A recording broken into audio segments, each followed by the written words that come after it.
ನಾರಾಯಣಂ ವೈಶ್ವರ್ವೈರ್ವಿರೇಂದ್ರಂ ದೋಷವರ್ಜಿತಂ ಜ್ಞೇಯಂ ರಮ್ಯಂ ಗುರುಂಶ್ಚಾಪಿ ನತ್ವಾ ಸೂತ್ರಾರ್ಥಗುಚ್ಯತೆ. ಸಮಸ್ತಗುಣಸಂಪೂರ್ಣಂ ಸರ್ವದೋಷವಿವರ್ಜಿತಂ ಲಕ್ಷ್ಮೀನಾರಾಯಣಂ ವಂದೇ ಭಕ್ತಾಭೀಷ್ಟಫಲಪ್ರದಂ. ತದುಪರ್ಯಪಿ ಬಾದರಾಯಣಃ ಇತ್ಯಾದಿ ಸೂತ್ರಾಷ್ಟಕಂ ತದರ್ಥಃ ದೈವತೈರಪಿ ಜ್ಞೇಯಃ ಇತಿ. ಜ್ಞೇಯಃ ದೈವತೈರಪಿ ಅನ್ನೋ ಭಾಷ್ಯಕ್ಕೆ ಇದಿಷ್ಟು ಕೂಡ ತಾತ್ಪರ್ಯ. ಅಸ್ಯ ನಯಸ್ಯ ಸಾಕ್ಷಾತ್ ಅಸಮನ್ವಯ ಪರತ್ವೇನ ಪ್ರಾಸಂಗಿಕತ್ವಾತ್ ಏಕೋ ಜನಾರ್ದನಃ ಇತ್ಯೇವ ಅನ್ವೇತಿ. ಈ ಅಧಿಕರಣಕ್ಕೆ ಸಾಕ್ಷಾತ್ ಅಸಮನ್ವಯ ಪರತ್ವೇನ, ಸಮನ್ವಯಕ್ಕೆ ಸಾಕ್ಷಾತ್ ಡೈರೆಕ್ಟ್ ಕನೆಕ್ಟ್ ಆಗದೆ ಹೋದ್ರೂ ಕೂಡ ಪ್ರಾಸಂಗಿಕತ್ವ ಪ್ರಸಂಗವಶಾತ್ ಬಂದಿರೋದ್ರಿಂದ ಏಕೋ ಜನಾರ್ದನಃ ಇತ್ಯೇವ ಅನ್ವೇತಿ. ಏಕೋ ದೇವತೈರಪಿ ಏಕಃ ಜನಾರ್ದನಃ ಏವ ಜ್ಞೇಯ, ಆ ರೀತಿ ಅನ್ವಯ ಮಾಡ್ಕೋಬೇಕು. ಏವಮಗ್ರೇಪಿ, ಹೀಗೆ ವೇದೈರಿತಿ ಇಹಾಪಿ ಆಕೃಷ್ಯತೆ. ಇಲ್ಲಿ ದೇವತೈ ಜ್ಞೇಯ, ಹೇಗೆ ಜ್ಞೇಯ? ವೇದೈ ಜ್ಞೇಯ, ವೇದಗಳಿಂದ ತಿಳಿಯಲ್ಪಡಬೇಕು. ಪರಮಾತ್ಮನನ್ನ ವೇದಗಳ ಸರ್ವ ಸದಾಗಮೈಕ ವಿಜ್ಞೇಯ, ವಿಶೇಷ ಜ್ಞಾನಕ್ಕೆ ವೇದಗಳೇ ಬೇಕು ಅಂತ ಹೇಳೋದಕ್ಕೋಸ್ಕರ ದೈವತೈರಪಿ ಜ್ಞೇಯ. ಬಹುವಚನ ಮಾಧ್ಯರ್ಥೆ, ಬಹುವಚನ ಉಪಯೋಗಿಸಿದ್ದು ಆದ್ಯರ್ಥೆ ದೇವತೆಗಳು ಅಂತ. ಮುಂದೆ ದೇವ ಋಷಿ ಪಿತೃಪದರಾಹ ಇತಿ ಮುಕ್ತಾಸ್ತು ಪಂಚಥ ಅಂತ ಹೇಳಿರೋದ್ರಿಂದ ಯಥಾಯೋಗ್ಯವಾಗಿ ಎಷ್ಟು ಜನ ಸೇರಬೇಕು ಅಷ್ಟು ಜನ ಸೇರಿಸಿಕೊಂಡು ಹೋಗಬೇಕು. ಷಣ್ಣಾಂಚ ಸಪ್ತಾನಾಂಚ ಉದ್ಗಾತॄಣಾಂ ಚಮಸಭಕ್ಷ ಇತ್ಯಾದೌ ಇವ. ಷಣ್ಣಾಂ ಸಪ್ತಾನಾಂ ಚ ಉದ್ಗಾತॄಣಾಂ ಚಮಸಭಕ್ಷ ಇತ್ಯಾದೌ ಇವ. ಇಲ್ಲಿ ಹೇಗೆ ನಾವು ಬಹುವಚನ ಇದೆ, ಬಹುವಚನಕ್ಕೆ ಆದ್ಯರ್ಥ ಮಾಡ್ಕೋತೇವೋ ಹಾಗೆ ಅಂತ ಅರ್ಥ. ಅದನ್ನು ಮುಂದುವರಿಸಿ ಇತ್ಯಾದೌ ಇವ ಯದ್ವಾ ಇತಿ ವೇದ ಇತ್ಯೇವ ಶಬ್ದಿತಾಃ ಇತಿ ನ ವಿಲಕ್ಷಣತ್ವ ನಯ ಭಾಷ್ಯೋಕ್ತ ಸ್ಮೃತ್ಯ ವೇದ ಶಬ್ದಶ್ಚೈವ ವೇದಾದಿ ಇತ್ಯರ್ಥಃ. ಇನ್ನು ಸ್ವಾರಸ್ಯ ಅಂದ್ರೆ ವೇದೈಹಿ ಎನ್ನ ಪದ ಇದೆ. ವೇದೈಹಿ ಎನ್ನ ಪದ ಕೂಡ ಏನಂತ ಇದೆ? ಅದು ಜ್ಞೇಯೋ ನವೇದೈಹಿ ಅಂತಿದೆ, ಬಹುವಚನ. ಅಲ್ಲೂ ಕೂಡ ಬಹುವಚನ ವಾದ್ಯರ್ಥೆ ವೇದಾದಿ ಇತ್ಯರ್ಥ. ವೇದಾದಿಗಳಿಂದ ತಿಳಿಯಲ್ಪಡಬೇಕು, ದೇವತೆಗಳಿಂದ. ಏಕೋ ಅಂದ್ರೆ ವೇದ ಅಂತೆ, ವೇದ ಅಷ್ಟೇ ಇಲ್ಲ, ಮಹಾಭಾರತಾದಿ ಎಲ್ಲವೂ ಕೂಡ ಅಗತ್ಯ ಅಂತ ಅರ್ಥ. ಏಕೋ ಜನಾರ್ದನೋ ದೈವತೈರಪಿ ಕರ್ತೃಭಿ ವೇದೈ ವೇದಾದಿಭಿ ಕರಣೈ ಜ್ಞೇಯ. ಏಕೋ ಜನಾರ್ದನ, ಒಬ್ಬನೇ ಜನಾರ್ದನ, ದೈವತೈರಪಿ ದೇವತೆಗಳಿಂದ ಸಹ, ಕರ್ತೃಭಿ ಅವರೆಲ್ಲ ಏನು ತತ್ವಾಜ್ಞಾನಿ ದೇವತೆಗಳು, ಅವರಿಂದ ಸಹ, ವೇದೈ ವೇದಾದಿಭಿ ಕರಣೈ ಜ್ಞೇಯ. ವೇದ ಅನ್ನೋದು ಸಾಧನ ಯಾವುದಕ್ಕೆ? ಬ್ರಹ್ಮಜ್ಞಾನಕ್ಕೆ. ಅದು ದೇವತೆಗಳಿಗೂ ಸಹ ಅಗತ್ಯ ಅಂತ ಅರ್ಥ. ನ ಕೇವಲ ಮನುಷ್ಯೈರಿತ್ಯೇವ ಇತ್ಯಪೇರರ್ಥ. ಮನುಷ್ಯರಷ್ಟೇ ವೇದಾದಿಗಳನ್ನು ಓದೋದಲ್ಲ, ದೇವತೆಗಳು ಸಹ ಅಧ್ಯಯನ ಮಾಡಬೇಕು ಅಂತ ಹೇಳಿದ್ರಿಂದ ವೇದಗಳ ಅರ್ಥ ಇಷ್ಟು ಜಾಸ್ತಿ ಅಂತ ಅರ್ಥ. ದೊಡ್ಡವರು ಒಂದು ಪುಸ್ತಕ ಓದ್ತಾರೆ, ಪುಸ್ತಕ ಭಾರಿ ವಿಶೇಷಾಂಶ ಇದೆ ಅಂತ. ಒಂದನೇ ಕ್ಲಾಸ್ ಪುಸ್ತಕ ಇದೆ, ದೇಶಗಳು ಓದಬೇಕಾಗಿಲ್ಲ. ಅದು ಯಾತಕ್ಕೆ? ಎರಡನೇ ಕ್ಲಾಸಲ್ಲೇ ಓದಬೇಕಾಗಿಲ್ಲ. ಕಾರಣ ಯಾತಕ್ಕೆ? ಆಗೋಗಿದೆ, ಆ ಕೆಲಸ ಓದೋಯ್ತದೆ. ಆದರೆ ವೇದಗಳು ಹಾಗಲ್ಲ, ಮನುಷ್ಯರು ಓದಬೇಕು, ದೇವತೆಗಳು ಓದಬೇಕು, ಓದ್ತಾನೆ ಇರಬೇಕು. ಬ್ರಹ್ಮದೇವರು ಓದ್ತಾರೆ, ಬ್ರಹ್ಮಣಾತು ಅಖಿಲೈರ್ ಗುಣೈಹಿ ಅಂತ ಹೇಳಿದ್ರಿಂದ ವೇದಗಳು ಅಷ್ಟು ಶ್ರೇಷ್ಠ ಅಂತ ಹೇಳೋದು ಕೂಡ ಅದಕ್ಕೆ ಅರ್ಥ. ವೇದ ಅಂತ ಹೇಳಿದಷ್ಟು ಕೂಡ ದೇವರ ಬಗ್ಗೆ ಜ್ಞಾನ ಏನಾಗ್ತಾ ಹೋಗುತ್ತೆ? ಹೆಚ್ಚಾಗುತ್ತೆ. ದೇವತೆ ಋಷಿಗಳಿಗೆ ಅದು ಸ್ಪಷ್ಟ ಆಗುತ್ತೆ. ಸ್ಪಷ್ಟದಲ್ಲೂ ವಿಶೇಷತ್ವ ಉಂಟಾಗುತ್ತೆ. ವಿಶೇಷ ಶೇಷ ಜಯನ ಪುನರ್ಧಿಯಂ ಅಂತ ಮಧ್ವದಲ್ಲಿ ಬಂದಿದೆ. ಯಾರಿಗೆ? ಅನಂತ ಇರೋದು. ಕ್ವಾಂಟಿಟಿ ವೈಸ್ ಅನಂತ, ಕ್ವಾಲಿಟಿ ವೈಸ್ ಮೂರರ್ಥ. ತ್ರಯೋರ್ಥ ಸರ್ವವೇದೇಶು, ಕೆಲವಕ್ಕೆ ಭಾರಿ ಅರ್ಥ. ಆ ದೃಷ್ಟಿಯಿಂದ ಹಾಗೆ ತಿಳಿಬೇಕು. ತೇನ ದೇವಾನಾಂ ಮನುಷ್ಯತಾದಶಾಯಾಮಿವ ದೇವತಾದಶಾಯಾಮಪೀತಿ ಸೂಚನಾತ್ ಯೋಗ್ಯ ಮನುಷ್ಯಾಣಾಂ ವಿದ್ಯಾಕರ್ಮಭ್ಯಾಂ ದೇವತ್ವ ಪ್ರಾಪ್ಯ ದೇವಾನಾಂ ಆದ್ಯಂತವತ್ವೇನ ಅತಿಶಯಿತ ಫಲೇ ಮೋಕ್ಷೇ ಅರ್ಥಿತ್ವ ಸಂಭವಾತ್ ಸಾಮರ್ಥ್ಯ ವಿಶಿಷ್ಟ ಬುದ್ಧ್ಯಾದೇಹೇ ದೇವತ್ವಾದೇವ ಸಿದ್ಧೇಹೇ ನಿಷೇಧಾಭಾವಾಚ್ಯ ಅಧಿಕರಣ ಪ್ರಯೋಜಕಸ್ಯ ನಿಷಿದ್ಧತ್ವೇ ಸತಿ ವಿಶಿಷ್ಟ ಬುದ್ಧ್ಯಾದಿಮತ್ರಸ್ಯ ಸತ್ವೇನ ಅಧಿಕಾರ ಅವಶ್ಯಂ ಭಾವಾದಿತಿ ಭಾವ. ದೊಡ್ಡ ವಾಕ್ಯ. ಏನ ಇದರಿಂದ ಈ ರೀತಿ ಅರ್ಥ ಮಾಡಿಕೊಂಡ್ರೆ ಏನ್ ಗೊತ್ತಾಯ್ತು ಅಂದ್ರೆ ದೇವಾನಾಂ ಮನುಷ್ಯತಾ ದಶಾಯಾಮಿವ, ಇನ್ನು ದೇವ ಪದವಿ ಬಂದಿಲ್ಲ ಅವರು, ಮನುಷ್ಯರಾಗಿ ಹುಟ್ಟಿರ್ತಾರೆ, ಮನುಷ್ಯರಾಗಿ ಹುಟ್ಟಿರ್ತಾರೆ. ಆಗೇನ್ ಮಾಡ್ಬೇಕು, ಅವರಾಗ ವೇದಾದಿಗಳನ್ನು ಅಧ್ಯಯನ ಮಾಡಬೇಕು. ಆಮೇಲೆ ದೇವ ಪದವಿ ಬಂದ್ಮೇಲೂ ಕೂಡ ದೇವತಾ ದಶಾಯಾಮ ಬೇತಿ ಸೂಚನಾ, ದೇವತಾ ದಶೆಯಲ್ಲೂ ಮತ್ತೆ ಓದಬೇಕು ಅವರು. ಇವತ್ತು ಮೇಷ್ಟ್ರಾಗವನು ಏನ್ ಮಾಡ್ತಾರೆ, ಸ್ಟೂಡೆಂಟ್ ಆಗಿ ಓದಿರ್ತಾನೆ, ಪ್ರೊಫೆಸರ್ ಮತ್ತೆ ಓದ್ತಾನೆ ಇನ್ನೂ ಕೂಡ. ಯಾತಕ್ಕೆ? ವಿಶೇಷ ತಿಳಿಸೋದಕ್ಕೋಸ್ಕರ. ಇಲ್ಲಿ ಪ್ರೊಫೆಸರ್ ಆಗಿ ಓದ್ತಾ ಸೇಮ್ ಬುಕ್ನೇ ಸ್ಟೂಡೆಂಟ್ಸ್ ಓದ್ತಾರೆ, ಪ್ರೊಫೆಸರ್ ಓದ್ತಾರೆ. ಪ್ರೊಫೆಸರ್ ತಿಳಿಸಕ್ಕೆ ಓದ್ತಾನೆ, ಇವರು ತಿಳಿಯಕ್ಕೆ ಓದ್ತಾರೆ. ಪ್ರೊಫೆಸರ್ ಇನ್ನೂ ಹೆಚ್ಚು ತಿಳ್ಕೊಳ್ಳೋಕ್ಕೂ ಓದ್ತಾನೆ. ಆದ್ರಿಂದಾಗಿನೇ ದೇವತಾ ಅವಸ್ಥೆಯಲ್ಲೂ ಕೂಡ, ದೇವತಾ ದಶೆಯಲ್ಲೂ ಕೂಡ ವೇದಾದಿಗಳನ್ನು ಅಧ್ಯಯನ ಮಾಡಲೇಬೇಕು. ಈಗ ನಮ್ಗೆ ಅರ್ಥ ಆಗುತ್ತೆ. ವೇದಕ್ಕೆ ಸ್ವಲ್ಪ ಅರ್ಥ ಆಯ್ತಿದ್ರೆ ಪ್ರಸಂಗ ಬರ್ತಿರ್ಲಿಲ್ಲ. ವೇದಗಳಿಗೆ ಭಾರಿ ಅರ್ಥ ಇರೋದ್ರೆ ಅವರು ಓದಬೇಕು ಅಂತ ಅರ್ಥ ಆಯಿತು. ಯೋಗ್ಯ ಮನುಷ್ಯಾಣಂ ಯಾಚಾರ ಭಾಷೆ ಸರ್ವಮೂಲ ಗ್ರಂಥಗಳಿವೆ. ಏನದು? ಸುರಾಜ್ಯಾನರ ಅಂತ ಮುಕುಂದ ಪ್ರಸಾದ ಇವಂ ಮೋಕ್ಷಮೇ.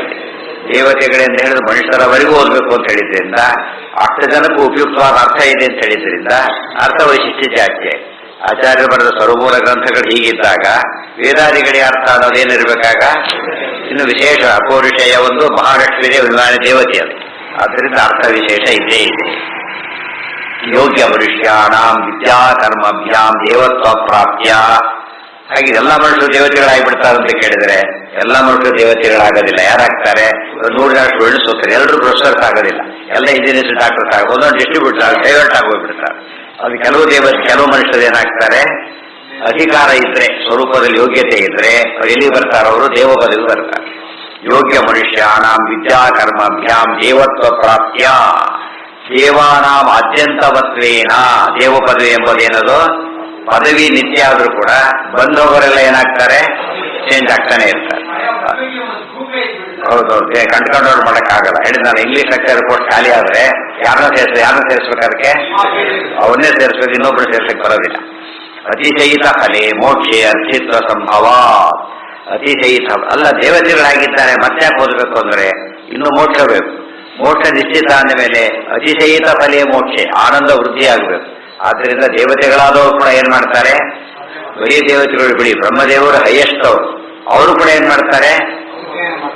ಪರಮೋತ್ಸಾಹ ವರ್ಜನ ಇದೆಯಲ್ಲ, ಅದು ಪೂರ್ತಿ ಹೋಗಿ ಶತಾನಂದತ್ವ ಬರ್ಲಿಕ್ಕೆ ಅವರು ಅಧ್ಯಯನ ಮಾಡ್ತಾರೆ. ಆದ್ದರಿಂದ ವೇದಾದಿಗಳ ಅಧ್ಯಯನ ಅಂಬುದೇನದು ಎಂಡ್ಲೆಸ್.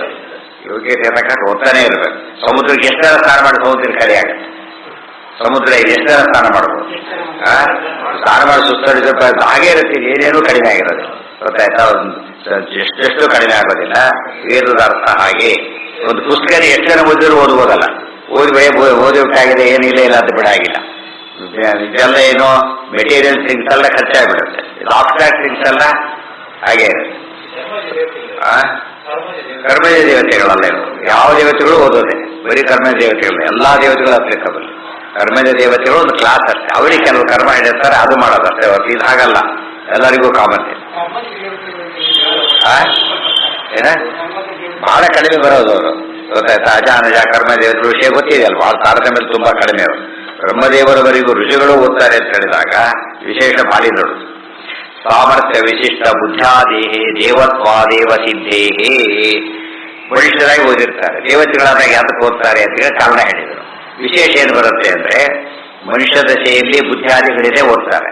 ದೇವತ್ವ ಬಂದಾಗ ಏನಾಗಿರುತ್ತೆ? ಇನ್ನೂ ಜಾಸ್ತಿ ಆಗುತ್ತೆ. ಗೊತ್ತಾಯ್ತಾ? ನಮ್ಮಲ್ಲೇ ಫ್ರೆಶ್ ಆಗಿದ್ದಾಗಿರೋಷ್ಟು ಬುದ್ಧಿ ತುಂಬಾ ಸುಸ್ತಾದಾಗಿರೋದಿಲ್ಲ. ಏನಾಗುತ್ತಾಗ ಬುದ್ಧಿ ಓಡೋದಿಲ್ಲ ಅಂತ ಹೇಳ್ತಾರೆ. ದೇವತೆಗಳ ಶರೀರ ಎಂಥದ್ದು? ತೇಜೋಮಯ ಶರೀರ ಅವರು. ಆದ್ರಿಂದ ಅವ್ರಿಗೆ ಜ್ಞಾನಾದಿಗಳು ಹೇಗಿರುತ್ತೆ? ತುಂಬಾ ಶಾರ್ಪ್ ಇರೋದ್ರಿಂದ ಮನುಷ್ಯತಾ ದಶೆಯಲ್ಲಿ ಓದ್ದಾಗಿ ಏನು ಅರ್ಥ ಆಗಿರುತ್ತೆ, ಅದಕ್ಕಿಂತ ಹೆಚ್ಚು ಅರ್ಥ ಅಲ್ಲೇ ಆಗುತ್ತೆ. ಆದ್ರಿಂದ ಸ್ಟೂಡೆಂಟ್ ಆಗಿ ಓದೋದಕ್ಕಿಂತ ಪ್ರೊಫೆಸರ್ ಆಗಿ ಓದ್ದಾಗ ಏನಾಗುತ್ತೆ? ಇನ್ನು ಚೆನ್ನಾಗಿ ಅರ್ಥ ಆಗುತ್ತೆ. ಮಣಿಮಂಜರಿ ಓದ್ತಾರೆ, ಸ್ವರಗೋಲ ಓದಿ ಮಣಿಮಂಜರಿ ಓದ್ತಾರೆ, ಅವಾಗ ಹೇಗೆ ಅರ್ಥ ಆಗುತ್ತೆ? ಸಿಕ್ಕಾಪಟ್ಟೆ ಅರ್ಥ ಆಗ್ಬಿಡುತ್ತೆ. ಅದಕ್ಕೆ ಇಲ್ಲಿ ಒಂದೊಂದೇ ಪದ ಹುಡಿ ತಿಳ್ಕೊಂಡ್ರು ಮತ್ತೆ ಮರ್ತು ಬಿಟ್ಟಿರ್ತಾನೆ ಆಗ್ಲೇ. ಮತ್ತೆ ಏನೋ ಮತ್ತೆ ಯೋಚನೆ ಮಾಡ್ತಾ ಕೊಡ್ಬೇಕು. ಇಲ್ಲಿ ಹಾಗಲ್ಲ, ಹೇಳ್ತಾನೆ ಇರ್ತಾರೆ, ಅದಕ್ಕೆ ಅರ್ಥ ಜಾಸ್ತಿ ಆಗುತ್ತೆ. ಆದ್ರಿಂದ ವೇದಾದಿಗಳೇ ಮನುಷ್ಯತಾ ದಶೆಯಲ್ಲಿ ಇದ್ದ ಬುದ್ಧಿಗಿಂತ ದೇವತ್ವಾದೇವಸಿ ಸಾಮರ್ಥ್ಯ ವಿಶಿಷ್ಟ ಬುದ್ಧಾದೇ, ವಿಶಿಷ್ಟವಾದ ಸಾಮರ್ಥ್ಯ ಹೊಂದಿರತಕ್ಕಂಥ ವಿಶಿಷ್ಟ ಬುದ್ಧಿ ಅವರಿಗೆ ಇರುತ್ತಾದ್ರಿಂದಾಗಿನೇ ಅವರಿಗೆ ನಿಷೇಧಾಭಾವಾಚ್ಯ. ಯಾವಾಗ ಓದಬಾರದು ಅಂತ ಹೇಳಬೇಕು? ಫಲ ಮುಗಿದ್ರೂ ಓದಬೇಕಾಗಿಲ್ಲ ಅಂತ ಹೇಳಬೇಕು, ಅಥವಾ ಅರ್ಥ ಆಗೋದಿಲ್ಲ ಅಂದ್ರೆ ಓದಬೇಕಾಗಿಲ್ಲ ಅಂತ ಹೇಳ್ಬೋದು. ಅವ್ರಿಗೆ ಆಗಲ್ಲ, ಕೆಪಾಸಿಟಿ ಜಾಸ್ತಿ ಆಗ್ತಾ ಇದೆ, ಆನಂದ ವೃದ್ಧಿ ಫಲ ಬೇರೆ ಇದೆ. ಅದ್ರಿಂದ ಏನ್ ಮಾಡ್ತಾರೆ ಅವರು? ಓದ್ತಾನೆ ಇರ್ತಾರೆ. ಅಧಿಕಾರ ಪ್ರಯೋಜಕಸ್ಯ ಅನಿಷಿದ್ಧತ್ವೇ ಸತಿ, ಮತ್ತೆ ಅಧಿಕಾರ ಪ್ರಯೋಜಕಸ್ಯ ಅನಿಷಿದ್ಧತ್ವೇ ಸತಿ ವಿಶಿಷ್ಟ ಬುದ್ಧಾಧಿಪತ್ವಸ್ಯ. ಅಲ್ಲೇನಾಗಿದೆ, ನಿಷೇಧ ಇಲ್ಲ, ಪ್ರಯೋಜನ ಇದೆ, ಅರ್ಹತೆ ಇದೆ ಅಂದರೆ ಓದೋದ್ರಲ್ಲಿ ಸಮಸ್ಯೆ ಇದೆ ಅಂತ ಹೇಳಿದ್ರು. ಸತ್ವೇನ ಅಧಿಕಾರ ಅವಶ್ಯಂ ಭಾವಾದಿತಿ ಭಾವ. ಥರ್ಡ್ ಕ್ಲಾಸ್ ಪಾಸ್ ಆಗಿರ್ತಾನೆ, ಮುಂದೋತಿನ ಓದಬೇಡ ಅಂತ ಹೇಳ್ತಾರೆ. ಅದಕ್ಕೆ ಕೋರ್ಸ್ ಚೆನ್ನಾಗಿದೆ, ನಿನಗೆ ಅರ್ಹತೆ ಇಲ್ಲ, ಅದರಿಂದ ಸ್ಟಾಪ್ ಇಟ್ ಅಂತ ಹೇಳ್ತಾರೆ. ಕೆಲವು ಕೋರ್ಸ್ ಓದಬೇಡ, ಏನು ರಿಪಿಟೇಷನ್, ಈಕ್ವಿಲೆಂಟ್ ಕೋರ್ಸ್ ಓದಿದ್ರೆ ಬೆನಿಫಿಟ್ ಏನೂ ಇಲ್ಲ, ಗೊತ್ತಾಯ್ತಾ? ಸುಪೀರಿಯರ್ ಓದಬೇಕು ಯಾವಾಗ. ಈ ಅರ್ಥ ಯೋಚನೆ ಮಾಡಿದರೆ ಓದೋದ್ರಲ್ಲೂ ಕೂಡ ಎಷ್ಟು ವಿಷಯ ಗೊತ್ತಾದಾಗ ಹೇಗೆ ಓದಬೇಕು, ಏನು ಓದಬೇಕು, ಏನು ಯಾರು ಓದಿದ್ರೆ ಏನೇನು ವಿಶೇಷ ಅರ್ಥ ಗೊತ್ತಾಗುತ್ತೆ, ಪ್ರಯೋಜನ ಏನು, ಅದೆಲ್ಲ ವೇದಗಳಲ್ಲಿರೋದ್ರಿಂದ, ದೇವತೆಗಳಿಗೆ ಸಾಮರ್ಥ್ಯ ಇರೋದ್ರಿಂದ ಅವ್ರು ಏನ್ ಮಾಡ್ತಾರೆ, ದೇವತ್ವ ದಶೆಯಲ್ಲೂ ಕೂಡ ಓದ್ತಾರೆ. ಬಂದ್ರೆ ಎಷ್ಟೋ ವಿಷಯಗಳು ಬಂತು, ಈ ಮಧುವಿದ್ಯೆ ಇತ್ಯಾದಿ ಬಂದಾಗ ಮನುಷ್ಯರಿಗೆಲ್ಲ ಅಲ್ಲ, ಇವೆಲ್ಲ ಯಾರು ಓದ್ಬೇಕು, ಅದನ್ನ ದೇವತೆಗಳು ಮನುಷ್ಯರು ತಿಳ್ಕೋಬೇಕೆ ಹೊರತು ಅದನ್ನ ಏನ್ ಮಾಡ್ಲಕ್ಕೆ ಉಪಾಸನೆ ಮಾಡ್ಲಕ್ಕೆ ಹೋಗ್ಬಾರ್ದು. ಉಪಾಸನೆ ಯಾರು ಮಾಡ್ಬೇಕು, ಅದನ್ನ ದೇವತೆಗಳಷ್ಟೇ ಮಾಡ್ಬೇಕು. ಅದು ದೇವತೆಗಳು ಎಲ್ಲರೂ ಮಾಡಾಗಿಲ್ಲ, ಆ ಪದವಿಗೆ ಯೋಗ್ಯರ ದೇವತೆಗಳು ಮಾತ್ರ ಮಾಡಬೇಕು, ಉಳಿದವರಿಗೆ ರಾತಳು, ಗೊತ್ತಾಯ್ತಾ? ಆ ಅರ್ಥದಲ್ಲಿ ನಚೈವಂ ದೇವತಾ ಕೈನಲ್ಲಿ ಟೆಕ್ಸ್ಟ್ ಬುಕ್ ನ ಫಸ್ಟ್ ಇಯರ್ ಓದಕ್ಕೆ ಬಿಡೋದಿಲ್ಲ. ಅದಕ್ಕೆ ನಿನಗೆ ಅರ್ಥ ಥರ್ಡ್ ಇಯರ್ ಫಸ್ಟ್ ಇಯರ್ಗೆ ಯಾಕೆ ಅರ್ಥ ಆಗುತ್ತೆ ಅವನಿಗೆ, ಫಸ್ಟ್ ಇಯರ್ ಓದೋರಿಗೆ ಫೈನಲ್ ಇಯರ್ ಕೋರ್ಸ್ ಅರ್ಥ ಆಗೋದಿಲ್ಲ, ಸ್ಟೆಪ್ ಬೈ ಸ್ಟೆಪ್ ಹೋಗ್ಬೇಕು. ಅದು ಒಳ್ಳೇದೇ, ಬಟ್ ಇವರಿಗೆ ಸಾಧ್ಯ ಇಲ್ಲ ಅರ್ಥ ಮಾಡ್ಕೊಳ್ಳೋದಕ್ಕೆ. ಆಮೇಲೆ ಮೇಲೋಗಿದ್ದಾನೆ, ಕೆಳಗಿನ ಬೇಕಾಗಿಲ್ಲ ಅದಕ್ಕೆ ಅಂದ್ರೆ ಮೇಲೋಗಿದ್ದೆ, ಅದನ್ನು ಬೇಕಾಗಿಲ್ಲ. ಆದ್ರೆ ವೇದಗಳು ಹಾಗಲ್ಲ, ಎಲ್ಲಾ ಸ್ಟೇಜಲ್ಲೂ ಉಪಯೋಗಕ್ಕೆ ಬರೋದ್ರಿಂದ ಓದ್ತಾರೆ. ಸತಿ ವಿಶಿಷ್ಟ ಬುದ್ಧಾಧಿಪತ್ವಸ್ಯ ತತ್ವೇದ ಅಧಿಕಾರ ಅವಶ್ಯಂ ಭಾವಾದಿತಿ ಭಾವ. ಅಧಿಕಾರಕ್ಕೆ ಏನ್ ಬೇಕು, ಅರ್ಹತೆ ಅಧಿಕ ಎಲಿಜಿಬಿಲಿಟಿ ಏನೇನ್ ಬೇಕು ಅಂದ್ರೆ ವಿಶಿಷ್ಟ ಬುದ್ಧಾದಿಗಳು ಇರಬೇಕು. ದೇವತೆಗಳಿಗೆ ಇದೆ ಅಂತಾನೆ ದೇವ ಪದವಿ ಸಿಕ್ಕಿರೋದು, ಆದ್ರಿಂದ ಓದ್ತಾ ಫಸ್ಟ್ ರ್ಯಾಂಕ್ ಬಂದ ಬುದ್ಧಿವಂತ ಅಂತ ಕೇಳಿದ್ರೆ ಹೇಳ್ಬೇಕು. ದೊಡ್ಡ ಫಸ್ಟ್ ರ್ಯಾಂಕ್ ಬರ್ತಾನಾಗಿದ್ರೆ ಫಸ್ಟ್ ರ್ಯಾಂಕ್ ಬಂದ್ರೆ ಏನರ್ಥ, ಅದಕ್ಕೆ ಭಾರಿ ಬುದ್ಧಿವಂತ. ದೇವತೆಗಳು ಏನರ್ಥ, ತುಂಬಾ ಮೇಲಿರುವ, ಆದ್ರಿಂದ ಅವ್ರಿಗೆ ಏನಾಗಿದೆ, ಮೇಲಿದ್ದಾರೆ, ಮೇಲು ಓದಲಿ ಬಂದಿದ್ದಾರೆ ಅಂತ. ಲೌಕಿಕದಲ್ಲಿ ಹೇಗೆ ಹೆಚ್ಚು ಓದಿದರೆ ಮಾತ್ರ ಕ್ವಾಲಿಫಿಕೇಶನ್ ಹೆಚ್ಚಿದ್ರೆ ಒಳ್ಳೊಳ್ಳೆ ಕೆಲಸ ಸಿಗುತ್ತೋ, ದೇವ ಪದವಿಗಳು ಕೂಡ ಅವ್ರ ಅರ್ಹತೆ ಜಾಸ್ತಿ ಇದ್ದಷ್ಟು ಕೂಡ ಅಧ್ಯಯನ ಜಾಸ್ತಿಯಾಗಿ ಒಳ್ಳೊಳ್ಳೆ ಪದವಿ ಸಿಗುತ್ತೆ. ಆದ್ದರಿಂದ ಇದು ಅದೆಲ್ಲ ಗಮಕ. ಯಾವ ವಿದ್ಯೆ ಓದಿದ್ರು ಕೂಡ ವಿದ್ಯೆ ಹೆಚ್ಚು ಓದಿದ್ದಾರೆ ಬುದ್ಧಿ ಜಾಸ್ತಿ ಇರಬೇಕು. ಬುದ್ಧಿಗೂ ವಿದ್ಯೆಗೂ ಏನಿದೆ, ಬುದ್ಧಿ ಇಲ್ಲ ಅಂದ್ರೆ ಓದಕ್ಕೆ ಹೋಗಿ, ಬುದ್ಧಿಯ ಶ್ರೇಷ್ಠ ಆದ್ರೂ ಬುದ್ಧಿನೇ ಇಲ್ಲ. ಆ ಅರ್ಥದಲ್ಲಿ ತುಂಬಾ ಮುಖ್ಯ ವಿಶಿಷ್ಟ ಬುದ್ಧಿ ಆದಿ.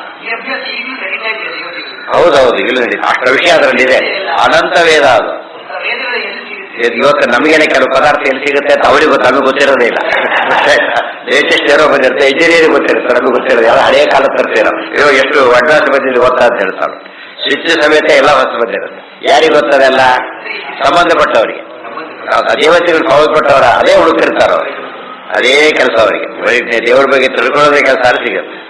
ಯಾರಿಗೆ ಯಾವ್ದು ಬೇಕಾಗಿರುತ್ತೋ ಹುಡ್ಕೊಂಡು ಹೋಗ್ತಾರೆ. ಎಷ್ಟೋ ದೂರ ಇದ್ರು ಹುಡ್ಕೊಂಡು, ಪಕ್ಕದಲ್ಲಿದ್ದು ಉಳಿದವ್ರು ಬೇಕಿಲ್ಲ, ತಗೊಳ್ಳೋದಿಲ್ಲ ಅದನ್ನ. ಇಲ್ಲಿಂದ ಕಾಶಿ ಸ್ನಾನಕ್ಕೆ ಹೋಗ್ತಾರೆ, ಅಲ್ಲಿಂದ ಕಾರ್ಯ ಮಾಡೋದು ಎಷ್ಟೋ ಜನಗಳಲ್ಲಿಲ್ಲ. ಇಲ್ಲಿಂದ ಅಲ್ಲಿಗೆ ಹೋಗ್ತಾರೆ, ಅಲ್ಲಿ ಅವ್ರ ಬೆಲೆನೇ ಗೊತ್ತಿಲ್ಲ, ಅಂಥವ್ರಿಂದ ಎಲ್ಲೇನು ಗೊತ್ತಾಯ್ತು. ಕೆಲವು ಭೌತಿಕ ಇವತ್ತು ಎಷ್ಟೋ ನಿಮ್ಮ ಕಂಪ್ಯೂಟರ್ ವಿಷಯನೇ ತಗೊಳ್ಳಿ, ಎಲ್ಲರಿಗೆ ಎಷ್ಟು ಜನಕ್ಕೆ ಅರ್ಥ ಆಗುತ್ತೆ ಅದು ಗೊತ್ತಾ? ಸೈಂಟಿಸ್ಟ್ ಹೊಸ ಹೊಸ ಮಾಡ್ತಿರ್ತಾರೆ, ಯಾರು ಬರ್ತಾರೆ, ನಮಗೆಲ್ಲ ಏನು ಗೊತ್ತಾಗುತ್ತದು, ಎಲ್ಲೋ ಕುತ್ಕೊಂಡು ಮಾಡ್ತಿರ್ತಾರೆ. ಆದ್ರಿಂದ ನಮಗೆಲ್ಲ ಹೇಳಬೇಕಾಗಿಲ್ಲ, ಅದು ತಿಳಿಯೋದಿಲ್ಲ ಹೇಳಿದ್ರು ಕೂಡ. ನಚೈವಂ ದೇವತಾನಾಂ ಆದ್ಯಂತವತ್ವೇ ಕರ್ಮಣಿ ಶಬ್ದೇ ಚ ವಿರೋಧ. ನಚೈವಂ ದೇವತಾನಾಂ ಪಂಚಾಂಗ ಮನೆಯಲ್ಲಿ ಇಟ್ಕೊಂಡು ತಿಥಿ ಯಾವುದೊಂದು ಕೇಳಕ್ಕೆ ಬರ್ತಾರೋ ಇಲ್ಲ, ಪಂಚಾಂಗ ಎಲ್ಲ ಇರುತ್ತೆ, ಕನ್ನಡದಲ್ಲೇ ಹಾಕಿರ್ತಾರೆ. ಪಾಪ ಇಷ್ಟ ಆದ್ರೂ ಇದು ಹೇಗಿದೆ ಅಂತ ಕೇಳ್ತಾರೆ. ಯಾಕೆ, ಸಾಮಾನ್ಯ ಓದಕ್ಕೆ ಬಂದ್ರು ಕೂಡ ವಿಶೇಷ ಅಂಶ ಗೊತ್ತಾಗೋದಿಲ್ಲ. ಅರ್ಥ ಆಯ್ತಾ?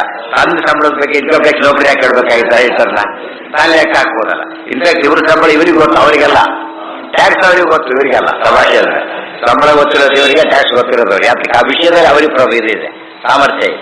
ಆದ್ರಿಂದ ವೇದಾದಿಗಳನ್ನ ಎಲ್ಲರೂ ತಿಳ್ಕೊಳ್ಳೋದು ಸಾಧ್ಯ ಇಲ್ಲ, ವಿಶಿಷ್ಟ ಬುದ್ಧಿಯಾದಿಗಳು ಬೇಕು. ಗಾಯತ್ರಿ ಜಪ ಮಾಡ್ತಾ ಹೋದಂತೆ ವಿಶಿಷ್ಟ ಬುದ್ಧಿ ಬರಲಿಕ್ಕೆ ಶುರುವಾಗ ಯೋ ಯೋಣ ಪ್ರಚೋದಯ. ಡೈಲಿ ಗಾಯತ್ರಿ ಮಂತ್ರ ಮಾಡೋದ್ರಿಂದ ಬುದ್ಧಿ ಜಾಸ್ತಿ ಆಗೋದ್ರಿಂದ ಅವ್ರಿಗೆ ಜ್ಞಾನ ವೃತ್ತಿಗೆ ಒಳ್ಳೆ ಅವಕಾಶ ಇದೆ. ಇತಿ ನಚೈವಂ ದೇವತಾನಾಂ ಆದ್ಯಂತವತ್ವೇ ಕರ್ಮಣಿ ಶಬ್ದೇ ಚ ವಿರೋಧ. ಹಾಗಿದ್ರೆ ಈ ಇಷ್ಟೆಲ್ಲ ಇಟ್ಕೊಂಡ್ಮೇಲೆ ಪ್ರಶ್ನೆ ಬಂತು, ಹಾಗಿದ್ರೆ ದೇವತೆಗಳು ಎಂಥವರವರು ಪದವಿ ಬಗ್ಗೆ ಮಾತಾಡ್ತಾ ಇಲ್ಲ. ಅವನು ದೇವತೆಗಳು ಆದಿ ಅಂತ, ಆದಿ ಎಂಬುದು ಹೇಗೆ ಗೊತ್ತಾಯ್ತು? ಈ ದೇವಪದಿ ಇವತ್ತು ಬಂದ ಅಂದ್ರೆ ಏನರ್ಥ, ಆದಿ ಅಂತ ಆಯ್ತಲ್ಲ.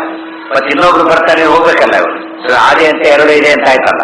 ಅಂದ ಮೇಲೆ ನಾವು ಮಾಡ್ತಕ್ಕಂಥ ಕರ್ಮಗಳಿಗೆ ಅರ್ಥ ಇಂದ್ರಾಯನ ಅಂತ ಹೇಳ್ತೇವೆ. ಇಂದ್ರಾಯ ಸ್ವಾಹ ಅಂತ ಹೇಳ್ತೇವೆ. ಇಂದ್ರದೇವರು ಇಲ್ಲೇ ಇಲ್ಲ, ಈಗಿರೋ ಇಂದ್ರದೇವರು ವೇಸ್ಟ್ ಆಯ್ತಲ್ಲ ಅಂತ ಪ್ರಶ್ನೆ ಮಾಡಿ ಹೇಳ್ತಾರೆ. ವಿರೋಧ ಕರ್ಮ ಇತ್ತೀಚೆಯನ್ನ ಅಂತ ಹೇಳಿ ಉತ್ತರ ಅದಕ್ಕೆ. ಪೂರ್ವ ದೇವೈತೈರೀತಿ ಬಹುವಚನ ಸೂಚನೆ ದೇವತಾನ ಬಹುತ್ವ ಸೂಚನಾ. ದೇವತೆಗಳು ತುಂಬಾ ಜನ ಇದ್ದಾರೆ, ಇಂದ್ರ ಪದವಿಗಳು ತುಂಬಾ ಜನ. ಈ ಇಂದ್ರದೇವರು ಮುಕ್ತರಾದರೂ ಕೂಡ ಆ ಪದವಿಗೆ ಇನ್ನೊಬ್ರು ಬರ್ತಾರೆ, ಆ ಪದವಿ ಮತ್ತೊಬ್ರು ಬರ್ತಾರೆ. ಅದು DC ನಮ್ಮೆದಿಗೆ ಕಾಣ್ತಾ ಇದ್ದೇವೆ. DC ಮ್ಯಾನೇಜರು ಎಷ್ಟು ಜನ ಪ್ರತಿಯೊಂದು ಕಂಪನಿಗೂ ಕೂಡ ಏನಾಗ್ತಾ ಇರ್ತಾರೆ, ಅವರವರು ಮತ್ತೊಬ್ರು ಬರ್ತಾ ಇರ್ತಾರೆ. ಟ್ರಾನ್ಸ್ಫರ್ ಆದ್ರೂ ಬರ್ತಾರೆ, ರಿಟೈರ್ ಆದ್ರೂ ಬರ್ತಾರೆ. ಇನ್ಚಾರ್ಜ್ ಬರ್ತಾರೆ ಆಫೀಸ್ ರಜೆ ಆಗಿದಾಗ. 3 ಟೈಪ್ ಬರ್ತಾರೆ, ಇನ್ಚಾರ್ಜ್ ಬರೋದು, ರಿಟೈರ್ ಆದ್ರೂ ಬರೋದು. ಅಂದಮೇಲೆ ಇಷ್ಟು ಲೋಕದೇಶ ವ್ಯವಸ್ಥೆ ಇರಬೇಕಾದ್ರೆ ಅದನ್ನ ನೋಡ್ಕೊಂಡು ಮಾಡಿರೋ ವ್ಯವಸ್ಥೆ ಇದು. ಆದ್ದರಿಂದ ಪದವಿ ನಿತ್ಯ. ಆದ್ರೆ ವ್ಯಕ್ತಿ ಬಂದವರೇನವರು ಅನಿತ್ಯ. ಪಳೆಯ ಕಾಲದಲ್ಲಿ ಪದವಿಗಳು ಇರೋದಿಲ್ಲ, ಆದ್ರೆ ವ್ಯಕ್ತಿ ಇಲ್ಲ ಅಂತೇಳಿ ಅದನ್ನ ಮತ್ತೆ ಬರ್ಲಿಕ್ಕೆ ಶುರು ಆಗ್ತದೆ. ಅದನ್ನ ಯಾರಿಗೆ ಹೋಗುತ್ತದು ನೀವೇ ಹೇಳಿ. ಈಗ DC ಬಂದರೆ ಕಮಿಷನರ್ ಟು BDA ಯಾರಿಗೆ ಹೋಗುತ್ತದು? ಯಾರೇ ಇರಲಿ ಏನಾಗುತ್ತದ ಹೋಗಿ ಬೀಳುತ್ತೆ. ಅವ್ರೇನ್ ಮಾಡ್ತಾರೆ, ಯಾರಿಗೆ ಬರೆದು ಯೋಚನೆ ಬರ್ತಾ ಕೊಡೋದಿಲ್ಲ. ಓಟಿ ಬರೆದು ಕಷ್ಟಕ್ಕೆ ಹೋಗ್ತಾನೆ, ಬೈ ನೇಮ್ ಇದ್ರೆ ಓದೋದಿಲ್ಲ. ಏನ್ ಮಾಡ್ತಾನೆ, ಅದು ಅವರಿಗೆ ಸಂಬಂಧಪಟ್ಟ ಅಫಿಷಿಯಲ್ ಅಲ್ಲ, ಪರ್ಸನಲ್ ಕಾನ್ಫಿಡೆನ್ಸ್ ಲೆಟರ್ ಬಿಡಿದವ್ರು ಓದೋದಿಲ್ಲ. ಹಾಗೆ ಬಂದ್ರೆ ಮುಕ್ತರಿಗೆ ನೋ ಎಂಟ್ರಿ. ಅವ್ರೇನಾದ್ರೂ ಅವ್ರೀಗ ರಿಟೈರ್ ಆದವ್ರಿಗಿಲ್ಲ. ಯಾಕೆ ಅವ್ರು ಬೇಕಿಲ್ಲ. ಸಾಧನೆ ಮಾಡಿ ಇಲ್ಲಿ ಕಂಟೆಂಟ್ ಆಗಿರ್ತಾರೆ, ಅಲ್ಲಿ ಇಂಪ್ರೂವ್ ಆಗಿ ಹೋಗ್ತಾರೆ, ಅಷ್ಟೇ ಡಿಫರೆನ್ಸ್. ಮುಕ್ತಿಗೆ ಹೋಗೋದಾದ್ರೆ ರಿಟೈರ್ಮೆಂಟ್ ಇದ್ದಾಗೆ. ಈ ರಿಟೈರ್ಮೆಂಟ್ ತಗೋದು ಇದು ಪನಿಷ್ಮೆಂಟ್ ಹೆಚ್ಚು ಕಡಿಮೆ. ಆದ್ರೆ ಅದು ಈ ಕಾಯ್ದಿರ್ಬೇಕು. ಅದು ಫಲ ಆಕ್ಚುಲಿ ಸಿದ್ಧಿಯಸ್ ತಿಳಿತಾ ಫಾರ್ ಎವರ್ ಇರೋದು. ಎಷ್ಟೊತ್ತು ನಮ್ಮಲ್ಲೇ ಕೂಡ ಕೆಲವರು ಹೇಳ್ತಿರ್ತಾರೆ, ಹಿಂದಿನವರೆಲ್ಲ ಈ ಕಡಿಮೆ ನಾವು ಸರ್ವಿಸ್ ಮಾಡಿದ್ರೆ ಪೆನ್ಷನ್ ತಗೊಂಡಿದ್ದೆ ಜಾಸ್ತಿ ಅಂತ ಹೇಳ್ತಾರೆ. ಗೊತ್ತಾಯ್ತಾ? 20 ವರ್ಷ ಸರ್ವಿಸ್ ಮಾಡಿರ್ತಾನೆ, ಪೆನ್ಷನ್ 100 ವರ್ಷ ಇದ್ರೆ ಅಷ್ಟು ವರ್ಷ ಮಾಡಿದ್ರೆ ಪೆನ್ಷನ್ ಜಾಸ್ತಿ ಆಯ್ತಲ್ಲ. ಅರ್ಥ ಆಯ್ತಾ? ಮತ್ತೆ ಸಂಬಳಕ್ಕಿಂತ ಪೆನ್ಷನ್ಡೇ ಜಾಸ್ತಿ ಬರ್ತಿದೆ, ಅದು ಬೇರೆ. ಸಂಬಳಕ್ಕಿಂತ ಪೆನ್ಷನ್ಡೇ ಜಾಸ್ತಿ ಇದೆ.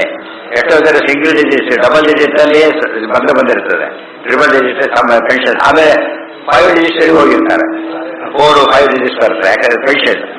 ಅದೇ ರೀತಿನೇ ಬೋಟ್ಸೋದಿಲ್ಲ ಆನಂದ ಜಾಸ್ತಿ ಆಗುತ್ತೆ ಬರೋದಕ್ಕೆ.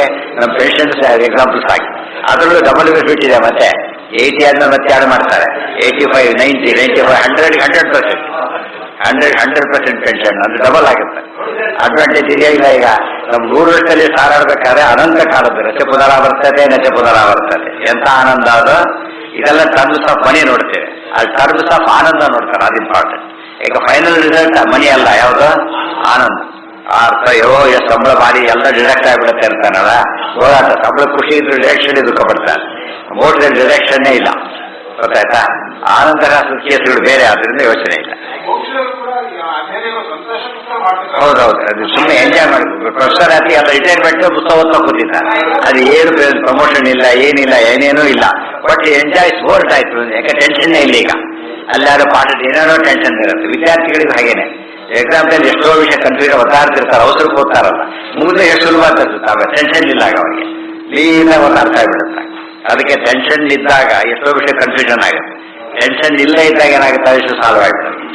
ನಮಗೆ ಟೆನ್ಷನ್ ಇದೆ, ಇನ್ನೊಬ್ರು ಕೇಳಿದಾಗ ಯಾತಕ್ಕೆ ಉಪಯೋಗ ಆದರೆ ಟೆನ್ಷನ್ ಇಂದ ಉತ್ತರ ಕೊಡ್ತಾರೆ ಅವರು. ಕರೆಕ್ಟ್ ಉತ್ತರ ಆಯ್ತು. ನಾವು ಟೆನ್ಷನ್ ನೋಡ್ತೀವಿ, ಅದರಿಂದ ಏನಾಗುತ್ತೆ, ಸಬ್ಜೆಕ್ಟಿವ್ ಆಗಿ ನೋಡೋದ್ರಿಂದ ನಮಗೆ ಪಕ್ಕದಲ್ಲೇ ಸೊಲ್ಯೂಷನ್ ಗೊತ್ತಾಗೋದಿಲ್ಲ. ಅವ್ರು ಹೇಳ್ದಾಗ ಹೋದಲ್ಲಿ ಇಲ್ಲೇ ಇತ್ತು ಅನ್ಸುತ್ತೆ. ಯಾಕೆ ನಮ್ ಗಡಿಬಿಡಿಯಲ್ಲಿ ನಮಗೆ ಅದೇನಾಗೋದಿಲ್ಲ, ಗಮನಕ್ಕೆ ಬರೋದಿಲ್ಲ. ಅದಕ್ಕೆ ಮುಕ್ತರಾದ ಆರಾಮ ಓದ್ತಿರ್ತಾರೆ, ಆರಾಮ ಯಜ್ಞ ಮಾಡ್ತಿರ್ತಾರೆ, ಯಾವ ಯೋಚನೆ ಇರೋದಿಲ್ಲ. ತೇಷಾಂ ಬಹುತ್ವೇಪಿ ದೇವತೆ ರೀತಿ ಬಹುವಚನ ಸೂಚನೇನ ದೇವತಾನ ಬಹುತ್ವ ಸೂಚನಾ. ಇಂದ್ರದೇವರಂತೂ ಒಬ್ಬರೇ ಇದ್ದಿದ್ರೆ ಬಹುತ್ವಕ್ಕೆ ದೇವತೆ ಹೇಳಕ್ಕೆ ಹೋಗ್ತಿರ್ಲಿಲ್ಲ. ಎಲ್ಲಾ ದೇವತೆಗಳು ತುಂಬಾ ಜನ, ಬಹುವಚನ ದ್ವೈತ. ಒಬ್ಬೊಬ್ಬ ಪದವಿಯಲ್ಲೂ ಇನ್ಫೈನೈಟ್ ಜೀವರು ಮತ್ತೆ ಇಂದ್ರ ಪದವಿ ಬರಲಿಕ್ಕೆ ಇನ್ಫೈನೈಟ್ ಜೀವರು ಇದ್ದಾರೆ. ಗೊತ್ತಾಯ್ತಾ?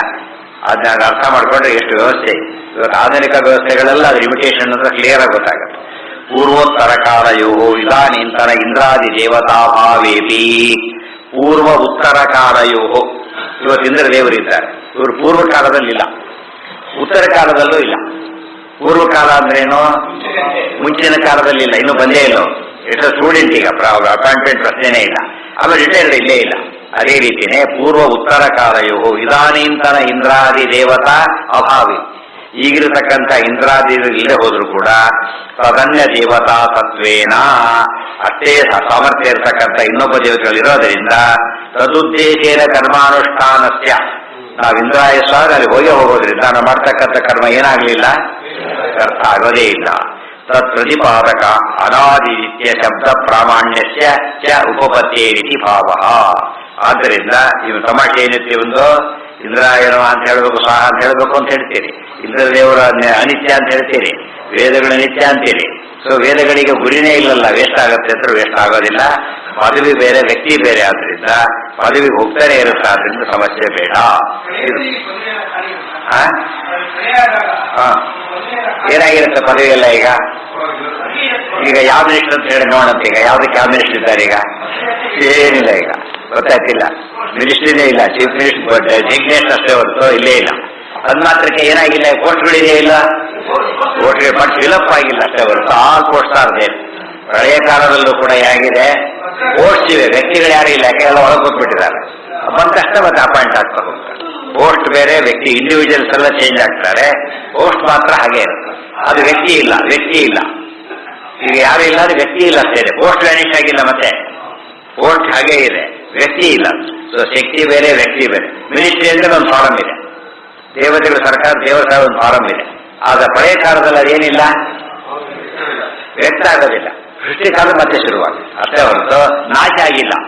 ನಾಶ ಆಗಿಬಿಟ್ರೆ ಮತ್ತೆ ಪ್ರಶ್ನೆನೇ ಬರೋದಿಲ್ಲ. ಅಲ್ಲಿ ಹೋಮ ಮಾಡಿರ್ತಾರೆ ಫಸ್ಟ್, ಆಗ ಹೋಮ ಮಾಡೋದಿರೋದೇ ಆಗ. ಅರ್ಥ ಆಯ್ತಾ? ರಾತ್ರಿ 12 ಗಂಟೆ ಉಪನ್ಯಾಸ ಅಂತ ಹೋದ್ರೆ ಕೇಳೋರಿಲ್ಲ, ಕೇಳೋರು ಇಲ್ಲ ಅಲ್ಲಿ. ಈ ಮಧ್ಯೆ ಶ್ರೋತೃಗಳು ಇಲ್ಲ. ಅರ್ಥ ಆಯ್ತಾ? ಆದ್ರಿಂದ ಪ್ರಶ್ನೆ ಬರಲೇ ಇಲ್ಲ. ಆಗ ಹೋಮ ಮಾಡ್ತಾರೆ, ಇಲ್ಲಿ ಬರ್ತಾರೆ, ಹೋಮ ಮಾಡೋದೆಲ್ಲ ಅವರು ಫೋಟೋ ಇಲ್ಲ, ನಿಶ್ಚಿಂತೆ. ಗೊತ್ತಾಯ್ತು? ಇದ್ದಾಗ ನಮ್ಮ ಪ್ರಶ್ನೆ ಏನೀಗ, ಹೋಮ ಮಾಡಬೇಕಾದ್ರೂ ಬಿಡ್ತಿ ಆಗುತ್ತೋ ಇಲ್ಲೋ ಆ ಪ್ರಶ್ನೆ ಹೊರತು ಬೇರೆಯವ್ರ ಪ್ರಶ್ನೆ ಬಂದಿಲ್ಲ. ಆ ಕರ್ಮ ಮಾಡಬೇಕಾದ್ರೆ ಅದು ಪ್ರಳಯ ಕಾಲ ಅಲ್ಲ, ಅದು ಪ್ರಳಯ ಕಾಲದ ಕರ್ಮ ಮಾಡೋ ಪ್ರಶ್ನೆ ಬರ್ತಿರ್ಲಿಲ್ಲ. ಸೊ ಕರ್ಮ ಮಾಡ್ತಾನೆ ಪ್ರಳಯ ಕಾಲ ಅಲ್ಲ ಅಂದ್ಮೇಲೆ ದೇವತೆಗಳು ಇದ್ದೇ ಇದ್ದಾರೆ, ಮುಟ್ಟುತ್ತೆ. ಯಾರಿರ್ತಾರೆ ಜೀವ ಕಲಿಸಿಕೊಡ್ಬೇಕು ನಮಗೀಗ. ನಾವು ಯಾರೋ ಒಂದು ಇರ್ತಾರೆ, ಕಮಿಷನರ್ ಲೆಟರ್ ಬರೀತೀರಿ, ಉತ್ತರ ಬರುತ್ತೆ. ಅವ್ರು ಯಾರೋ ಕೊನೆ ಗೊತ್ತಾಗೋದಿಲ್ಲ, ಗೊತ್ತಾಗಬೇಕಾಗಿಲ್ಲ, ನಾಟ್ ನೆಸರಿ. ಸೈನ್ ಕೂಡ ಅಲ್ಲಿ ನಾವು ನೋಡ್ತೀವಿ, ಸೀಲ್ ನೋಡ್ತೀವಿ, ಸೈನ್ ತಿಳಿಯೋದೇ ಕಾಲ ಸಿಗ್ನೇಚರ್ ಹಾಕಿದ್ರೆ ತಿಳಿಯೋದಿಲ್ಲ ಅಂತ ಹೋಗಿರ್ತಾರೆ ಯಾರಾದ್ರು. ಅವ್ರು ಸೈನ್ ಮಾಡೋದೇ ಹಾಗಾದ್ರಿಂದ ಅಲ್ಲಿರುತ್ತೆ ರೆಕಾರ್ಡ್. ಆ ಕಾಲಕ್ಕೆ ಯಾರು ಹುಡುಕಿದ್ರೆ ಕರೆಕ್ಟಾಗಿ ಅಲ್ಲಿರುತ್ತೆ. ನಮ್ಗೆ ಇಲ್ಲಿ ಏನು ಗೊತ್ತಾ, ನಾವು ನೋಡಲಿಕ್ಕೆ ಹೋಗೋದಿಲ್ಲ, ಇದೇ ಇಲ್ಲ ಅಷ್ಟೇ ಮುಖ್ಯ. ಅರ್ಥ ಆಯ್ತಾ? ವೆರಿಫೈ ಮಾಡಿ ಕಾಮನ್ ಹಾಕಿದ್ದಾನೆ, ಏಜ್ ಎಷ್ಟಿತ್ತು, ಅವನು ಸೈನ್ ಮಾಡಿದ್ರೆ ಬುದ್ಧಿ ಸರಿ ಇತ್ತಾ, ಅದಾದ್ರು ನೋಡಕ್ ಹೋಗೋದಿಲ್ಲ. ಸೈನ್ ಮಾಡಿದ್ದಾರೆ ಬೋದಾಯ್ತು ಅಷ್ಟೇ. ಅವೆಲ್ಲ ನೋಡಿದ್ರೆ ಕೆಲಸ ಆಗೋದೇ ಇಲ್ಲ, ಯಾವ ಕೆಲಸ ಮಾಡಕ್ಕೆ ಬರೋದಿಲ್ಲ ಮನುಷ್ಯರಿಗೆ. ಅದೇ ತದುದ್ದೇಶೇನ ಕರ್ಮಾನುಷ್ಠಾನಸ್ಯ ತತ್ ಪ್ರತಿಪಾದಕ ಅನಾದಿ ನಿತ್ಯ ಶಬ್ದ ಪ್ರಾಮಾಣ್ಯಸ್ಯ ಚ ಉಪಪತ್ತೇ ರೀತಿ ಭಾವ. ಆದ್ದರಿಂದ ವ್ಯಕ್ತಿಗಳು ಚೇಂಜ್ ಆದ ಮಾತ್ರಕ್ಕೆ ಪದವಿ ಹಾಗೆ ಇರೋದ್ರಿಂದ ಅವರೊಂದು ಉದ್ದೇಶ ಮಾಡ್ತಕ್ಕಂಥ ಕರ್ಮಾನುಷ್ಠಾನಕ್ಕೆ ಎಂದೂ ಕೂಡ ವೈಯರ್ಥ್ಯ ಇಲ್ಲ. ಆದ್ದರಿಂದ ವೇದಗಳಿಗೆ ಪ್ರಾಮಾಣ್ಯ ಭಂಗ ಆಗಲಿಲ್ಲ. ನಚ ತೇಷಾಂ, ಇಷ್ಟಕ್ಕೆ ಸಮಾಧಾನ ಆಯ್ತು ಅದ್ವೈತಿಗಳಿಗೆ. ಆದ್ರೆ ಬೇಸಿಕ್ ಪ್ರಶ್ನೆ ಇದೆ ಈಗ. ವೇದಗಳಿವೆ ಅಂತ ಹೇಳ್ತಿರೋದಲ್ಲೋ, ನಾವಿರ್ಲಿ ಬಿಡ್ಲಿ, ಕರ್ಮ ಇಲ್ಲ, ವೇದಗಳಂತಿದೆಯೋ ಹೌದಲ್ಲೋ, ವೇದಗಳು ಇದ್ದ ಮೇಲೆ ಪ್ರತಿಪಾದ್ಯ ವಸ್ತು ಇರಲೇಬೇಕು ಹೌದಲ್ಲೋ, ಈ ಯೋಚನೆ ಮಾಡ್ಕೊಳ್ಳೇ ಇಲ್ಲ ಅವ್ರು, ಬಿಟ್ಟೇ ಬಿಟ್ಟರು. ಆ ಪ್ರಶ್ನೆ ಹಾಕೊಂಡು ಆಚಾರ್ಯ ಉತ್ತರ ಕೊಡ್ತಾರೆ. ಆಗ್ಲೂ ವೇದಗಳಿವೆ, ವೇದಗಳು ಉಚ್ಚಾರಣೆ ನಡೀತಾ ಇದೆ. ಅಲ್ಲಿ ಯಾರು ಇಲ್ಲವರು ಉಚ್ಚಾರಣೆ ಹೇಗೆ ನಡಿಬೇಕೀಗ? ಅದಕ್ಕೆ ದೇವರಿದ್ದಾನೆ. ವೇದಗಳಲ್ಲಿ ಯಾರನ್ನ ಹೇಳ್ತಾ ಇದೆ ಈಗ? ದೇವರನ್ನೇ ಹೇಳ್ತಾ ಇದೆ. ಅದು ಉತ್ತರ ಕೊಡೋದ್ರೆ ಬಜಿತಾ ಬಿಡುತ್ತೆ. ವೇದಗಳ ಆ ಕಾಲಕ್ಕೆ ಏನಾಗಿ ವೇಸ್ಟ್ ಆಗ್ತಿತ್ತು ಎಲ್ಲ ಕೂಡ. ಸೊ ವೇದಕ್ಕೆ ಪ್ರೈಮರಿ ಮೀನಿಂಗ್ ಏನಂತ ಆಯ್ತು ಈಗ? ಹರಿಸರ್ವತ್ವ ಆಗ್ಲೂ ಇದೆ. ಹರಿಸರ್ವತ್ವ ಪ್ರಳಯ ಕಾಲದಲ್ಲಿ ಇರೋದ್ರಿಂದ ವೇದಗಳಿಗೆ ನಿಶ್ಚಿಂತೆಯಾಗಿ ವೇದಗಳು ಪ್ರವೃತ್ತಿ ಆಗ್ತಾ ಇದೆ. ಅರ್ಥ ಆಯ್ತಾ? ಬೇರೆ ಮಕ್ಕಳು ಇಲ್ಲ ಈಗ. ಪ್ರಳಯ ಕಾಲದಲ್ಲಿ ವೇದಗಳಿಗೆ ದೇವರು ಇಲ್ಲ, ಯಾರು ಇಲ್ಲ, ಎಲ್ಲ ಇನ್ವ್ಯಾಲಿಡ್ ದೇವರಿದ್ರೆ ತಗೊಂಡೇನ್ ಮಾಡ್ಬೇಕಾಗ? ಉಳಿದ ದೇವತೆಗಳ ವಾಚಕತ್ವ ಅಷ್ಟೇ ಒಪ್ಕೊಂಡ್ಬಿಟ್ರೆ ಪ್ರಳಯ ಕಾಲದಲ್ಲಿ ವೇದಗಳು ವೇಸ್ಟ್ ಆಗ್ತಾ ಇದೆ. ಪ್ರೈಮರಿಲಿ ಸರ್ವೇ ವೇದ ಸರ್ವೇ ಘೋಷ ಯಾರನ್ನು ಹೇಳ್ತಾ ಇದೆ? ವೇದ ಇಷ್ಟ ಸರ್ವೇ ರಾಮೇವ ವೇದ್ಯ. ಆಗ ಬರೀ ದೇವ್ರನ್ನ ಹೇಳ್ಕೊಂಡಿದೆ. ಆದ್ರೆ ವೇದಗಳು ಇದ್ರೂ ಕೂಡ ಅವಕ್ಕೆ ಏನಾಗ್ಲಿಲ್ಲ, ಪರ್ಪಸ್ಲೆಸ್ ಆಗ್ಲಿಲ್ಲ, ಪ್ರತಿಪಾದ್ಯ ವಸ್ತು ಇಲ್ಲ ಅಂತ ಆಗ್ಲಿಲ್ಲ. ಯಾರು ಹರಿಸರ್ವತ್ವ ಒಪ್ಪಿಲ್ಲ, ಗುಣಪೂರ್ಣತ್ವ ಒಪ್ಪಿಲ್ಲ, ದೇವರಿಗೆ ದೂರತ್ವ ಒಪ್ಪಿಲ್ಲ ಅಂಥವ್ರಿಗೆ ವೇದಗಳೆಲ್ಲ ಪ್ರಳಯ ಕಾಲದಲ್ಲಿ ಏನಾದಾಗ ಲೆಕ್ಕ? ಅಲ್ಲಿ ಇಲ್ಲೇ ಇಲ್ಲ ಅಂತ ಹೇಳ್ಬಾರ್ದು. ನಿತ್ಯತ್ವ ಬೇರೆ, ನಿತ್ಯ ಬೇರೆ. ನಿತ್ಯ ಪದಾರ್ಥ ಗುರಿ ಇಲ್ಲ ಅಂತಂದ್ರೆ ವ್ಯರ್ಥ ಆಗ್ತಿತ್ತು. ಏನಂತ ಮಹಾಲಕ್ಷ್ಮಿ ಮಾಡ್ತಾರೆ, ಮಹಾಲಕ್ಷ್ಮಿ ಜೈಗೆ ಇದ್ದಾರಲ್ಲ, ಅದೆಂತ ಉಚ್ಚಾರಣೆ ಕರ್ಮ. ಅದು ಉಚ್ಚಾರಣೆ ಕರ್ಮ ಏನಂತ ಕರೆಯೋದಿಲ್ಲ. ಫಿಸಿಕಲ್ ಕರ್ಮ ಬೇರೆ, ಉಚ್ಚಾರಣೆ ಕರ್ಮ ಬೇರೆ. ವಾಗಿಂದ್ರಿಯದ ಕೆಲಸ, ವಾಗಿಂದ್ರಿಯದ ಕೆಲಸ ಆಗದೆ ಹೋಗಿದ್ರೆ, ಕೆಲಸ ಹೋದ್ರೆ ಲೆಕ್ಚರಿಗೆ ಸಂಬಂಧನೇ ಬರ್ತಿದ್ದಿಲ್ಲ. ಯಾಕೆ ಬರೀ ಮಾತಾಡಿದ್ರೆ ಇಂಪ್ಯಾಕ್ಟ್ ಮಾಡಿಕೊಡ್ಬೇಕಾದ್ರೆ ಏನ್ ಮಾಡ್ಬೇಕಾಗಿ? ಕೆಲಸದ ಸಂಬಳ, ಲೆಕ್ಚರ್ ಬರೀ ಮಾತಾಡ್ತಾನೆ, ಅದು ಕರ್ಮ ಹೌದಲ್ಲ? ಕರ್ಮ ಹೌದು. ಆದರೆ ಕರ್ಮೇಂದ್ರಿಯದ ಕರ್ಮ ಬೇರೆ, ಜ್ಞಾನೇಂದ್ರಿಯದ ಕರ್ಮ ಬೇರೆ. ಆ ಅರ್ಥದಲ್ಲಿ ಆ ಕಾಲಕ್ಕೆ ಏನ್ ನಡೀತಾ ಇದೆ ಈಗ? ಜೀವರಿಗೆ ಕರ್ಮ ಇಲ್ಲ. ಮಹರ್ಷಿಗಳು ಬರ್ತಾರಲ್ಲ, ತಾನರಾಗದಿಂದ ಹರಿಯ ತಾನೇ ಪೂಜೆ ಮಾಡೋಕೆ ಹೇಳೋದ್ರಿಂದ ಅವ್ರ ಕರ್ಮ ಇದೆ, ಮಾಡ್ತಾ ಇದ್ದಾರೆ. ದೇವರು ಶ್ರವಣ ಮಾಡ್ತಿದ್ದಾನೆ, ಅದು ಇದೆ ಯೋಚನೆ. ಬಂಧಕ ಕರ್ಮ ಬೇರೆ, ಬರೀ ಕರ್ಮ ಬೇರೆ. ಬಂಧಕ ಕರ್ಮ ಇಲ್ಲ ಅಷ್ಟೇ ಹೊರತು ಮೋಕ್ಷಕ ಕರ್ಮ ಇದ್ದೇ ಇದೆ. ನಾವೇ ಮೊದಲು ಓದೋದು ಬಂಧಕ, ಪರೀಕ್ಷೆ ಸ್ಟೂಡೆಂಟ್ ಆಗಿ. ಆಮೇಲೆ ಓದೋದು ಬಂಧಕ ಅಲ್ಲ, ಎಂಜಾಯ್ಮೆಂಟ್ ಅಷ್ಟೇ. ಕೇವಲ ಕರ್ಮ ಅಂದ್ರೆ ಏನು? ಜ್ಞಾನಪೂರ್ವಕ ಅಂದ್ರೆ ಫಲಾಪೇಕ್ಷೆ ಇಲ್ಲದ ಕರ್ಮ. ಆದ್ದರಿಂದ ಆ ಕರ್ಮಕ್ಕೆ ವ್ಯಾಲಿಡ್ಯ, ತುಂಬಾ ಬೆಲೆ ಕೂಡ ಜಾಸ್ತಿ. ಮತ್ತೆ ನಚತೇಷಾಂ ಬಹುತ್ವೇಪಿ ನಾನಾ ರೂಪಾದಿವ್ಯತ್ವೇನ ಏಕರೂಪ ವೇದ ಪ್ರಾಮಾಣ್ಯ ವಿರೋಧ ಇತ್ಯತೋಪಿ ದೇವತೈರಿತಿ. ಎಷ್ಟು ಆಚಾರ ಒಂದು ಮಾತು ಎಷ್ಟು ಅರ್ಥ ಕೊಡುತ್ತೆ ಬಂದ್ರೆ ಬಿಡಿಸಿ ಬಿಡಿಸಿ ಹೇಳ್ತಾ ಹೋಗ್ತಾರೆ. ನಚತೇಷಾಂ ಬಹುತ್ವೇಪಿ ನಾನಾ ನಾಮರೂಪಾದಿಮತ್ವೇನ ಏಕರೂಪ ವೇದ ಪ್ರಾಮಾಣ್ಯ ವಿರೋಧ ಇತ್ಯತೋಪಿ ದೈವತೈರಿತಿ ದೇವತಾನಾಂ ಸಂಬಂಧೈಹಿ. ಈ ದೈವತೈರಿತ್ಯರ್ಥ ಏಕೈವ ವಾ ಮಹಾನಾತ್ಮ ದೇವತಾ ಇತ್ಯನುಕ್ರಮಣಿಕಾದೌ ಪ್ರತಿಪಾದ್ಯೆ ದೇವತಾಪದ ಪ್ರಯೋಗಸ್ಯ ಪ್ರಸಿದ್ಧೇಃ. ಯಾ ದೇವತಾ ಇದಾನೀಂ ಇಂದ್ರ ಆಗಚ್ಚ ಇತ್ಯಾದಿಭಿಃ ಪ್ರತಿಪಾದ್ಯತೆ ತತ್ಸಂಬಂಧಿಭಿಃ ತಜ್ಜಾತೀಯೈಃ ತತ್ಸಮಾನ ರೂಪ ಧರ್ಮ ಕರ್ಮ ವದ್ಭಿಃ ಅನೇಕೈಃ ಪೂರ್ವೋತ್ತರ ಕಾಲೀನೈಃ ದೈವತೈಃ ಜ್ಞೇಯ ಇತ್ಯರ್ಥ. ಇನ್ನೊಂದು ಪ್ರಶ್ನೆ ಮಾಡಿ ಉತ್ತರ ಕೊಡ್ತಾರೆ, ಅದು ನಾಳೆ. ಅದಿನ್ನು ಒಂದು ಸಾಲ್ಯೂಷನ್ ಅದು ಇನ್ನೊಂದು ಸ್ವಲ್ಪ ಉಳ್ಕೊಂಡಿದೆ ಪ್ರಶ್ನೆ, ಅದರಿಂದ ಅದು ಬಿಡಿಸಿ ಹೇಳ್ತಾರೆ.